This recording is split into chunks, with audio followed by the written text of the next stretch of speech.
kay San Mateo. Papuri sa iyo, Panginoon. Noong panahong iyon, sinabi ni Jesus sa kanyang mga apostol, "Humayo kayo at ipangaral ninyo na malapit nang maghari ang Diyos.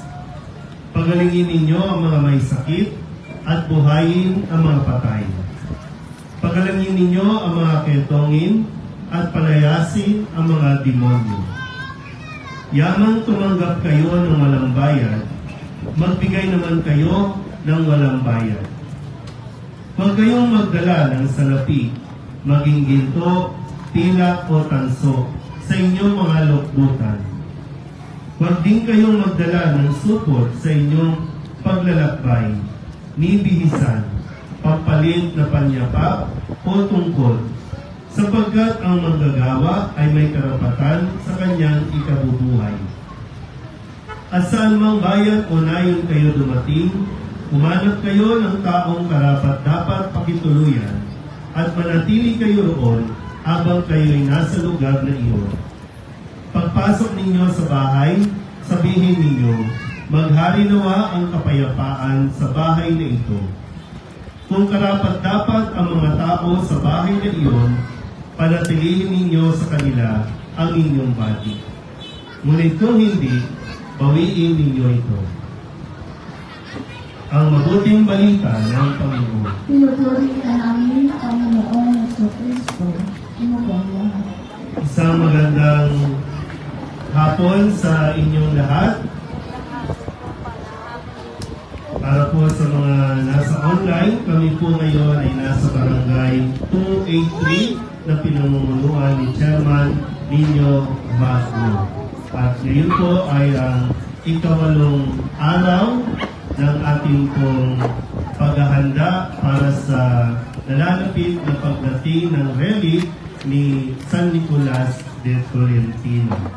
At sa narinig po natin na ebanghelyo sa araw na ito ay ang tungkol sa mga habilin ni Jesus sa kanyang mga alagad bago po sila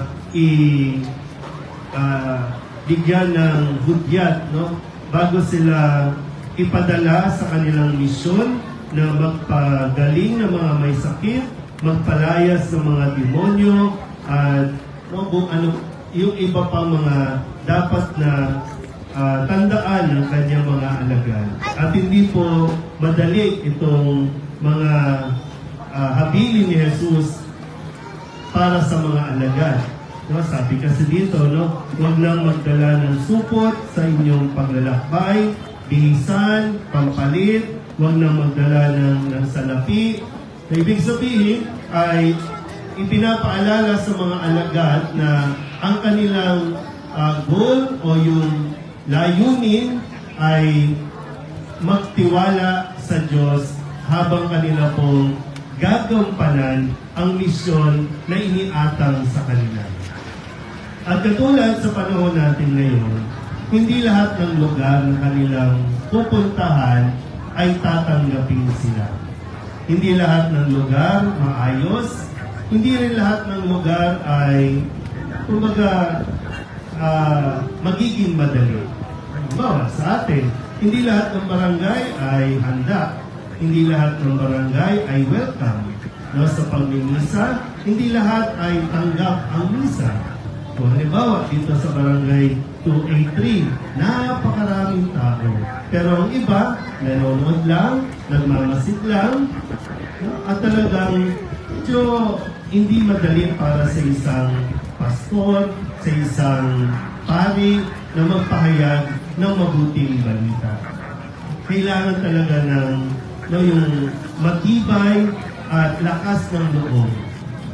Kung sa personal na karanasan, sa ngayon po talagang mahirap kasi halimbawa dito sa harapan ko, mga bata ang nasa harapan ko. Dito sa kabilang banda, mga matatanda na ang naririto.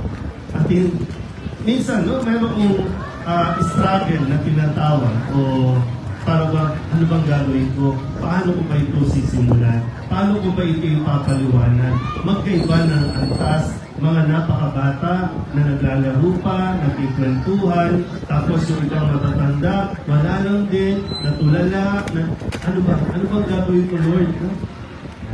Ganyan yung minsan struggle namin mga pare, na hindi ko alam paano ko ipapaliwanag, pero sadyang ito ay gawain ng Diyos. At ang tanging ko lang dapat gawin, magkaroon ng lakas ng loob na tumayo at magsalita. Kaya nga ngayon, no, sa pagdiriwang natin ng kapisahan ni San Bernabé, sabihin nyo nga, San Bernabé. San Bernabé.